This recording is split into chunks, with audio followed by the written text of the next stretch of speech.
In the heart of New York City, among the towering steel giants of corporate America, stood a building unlike any other, Callisto Innovations.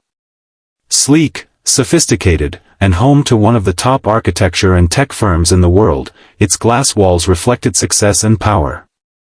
Inside, pressure buzzed through every floor like electricity, especially this week. The CEO, Donovan Kane, a man both feared and admired, had announced an open challenge, a global architecture contest to design the company's new sustainable HQ, a $300 million project that would define the future of green architecture. The top architectural minds around the world had sent in their submissions: gleaming towers, rotating solar panels, drone-accessible rooftops, but one design stood out. It was audacious, visionary, alive. It didn't just scream modern, it whispered legacy. The panel of senior architects and board members were left breathless. "Whoever created this," said one judge, "doesn't just understand architecture.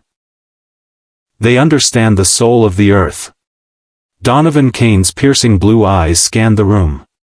"Find this architect. I want to meet the mind behind this brilliance, now."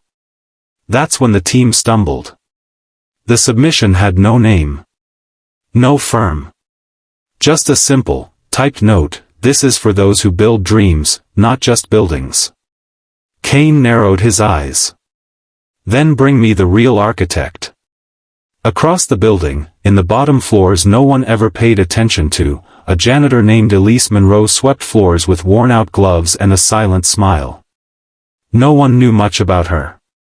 She worked nights mostly, cleaned meticulously, and never complained. Some laughed at how she stared too long at architectural blueprints left on office desks or paused too long near scale models in the lobby. They thought she was slow, strange, beneath notice. But Elise wasn't ordinary. At night, when the office lights dimmed and the noise died down, she would borrow spare paper from the copier room and sketch with the precision of a master. Her ideas flowed like rivers, bridges that moved with the wind, buildings that breathed with the seasons, cities that danced with nature. She had once been a dreamer, a student at MIT, but life had taken a cruel turn. Her mother's illness, a corrupt advisor who stole her thesis, and a string of rejections had left her homeless and forgotten. Until she found this janitor job. Not out of failure, but survival. When the contest was announced, she stayed late every night, pouring her heart into the design. No software, no assistants, just pencil, sweat, and purpose. She submitted it anonymously, expecting nothing. Yet here she was, now hearing the CEO demanding to meet the designer whose vision had outclassed the world's top firms. Upstairs, chaos unfolded as investigators dug through the submission system, security tapes, anything to find a trace. In a conference room full of professionals in Armani suits, Kane slammed his fist on the table. "No more theories. No more guessing. Bring me the real architect. I don't care if they're from Tokyo or Timbuktu, I want to know who dreamed this." A long silence filled the room. That's when a quiet voice from the corner whispered, "Sir, there's something." It was the IT technician, a shy intern named Raj. The design was submitted from within the building's IP range, from the janitor's network terminal. Gasps filled the air. "The janitors?" Kane blinked. "Who is the janitor?" Murmurs passed like wildfire. "You mean the woman with the mop?" "That's impossible. There's no way." An emergency meeting was called.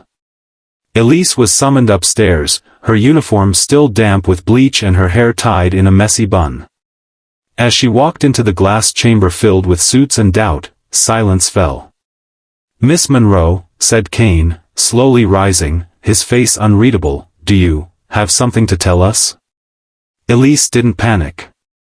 She simply reached into her tote bag and pulled out a sketchbook. Not a laptop. Not a tablet. Just paper filled with living ideas. She placed it on the table and said, "Yes. I'm the one who designed it. I didn't think my name mattered. The room froze. Kane stepped forward. He flipped through the pages, his sharp eyes softening. These are hand-drawn? Elise nodded. I had no CAD software. Just imagination and a borrowed ruler. The board whispered. One scoffed. Another chuckled. But Kane said nothing. He stared at her, and then the designs, and then back at her. Why are you a janitor? He finally asked. Elise met his gaze.